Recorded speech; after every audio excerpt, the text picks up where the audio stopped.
The Environmental Protection Agency has made history as they've issued the first ever regulations on carbon dioxide emissions for power plants built in the future in the United States. Now, this is long overdue given the lack of progress we've seen on a number of fronts, both internationally and here in the United States, on the climate change issue, and solving the carbon dioxide problem that is emitted from these power plants is a key part of that strategy. It's going to make it pretty much impossible for new coal plants to be built in the United States unless they adopt the new technology that is carbon capture and sequestration, or carbon capture and storage. Now, the most efficient coal power plants in operation today emit at a level of about 1,800 pounds of carbon dioxide per megawatt hour. Now, the new regulations are going to stipulate that new coal power plants have to meet the levels of 1,100 pounds per megawatt hour, which is a reduction of a little more than a third. Now, the mouthpieces for the dirty fossil fuel industry are saying that they're going to challenge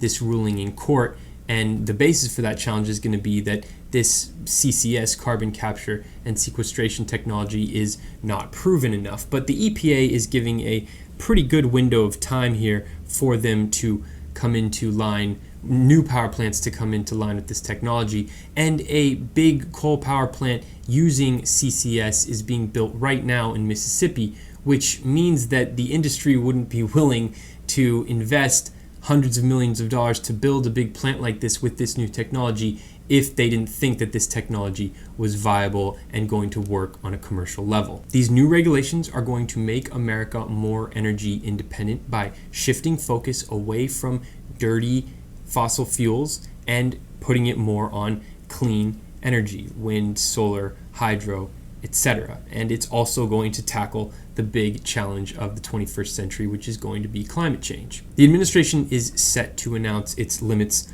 on emissions for all existing power plants next summer, by June 2014.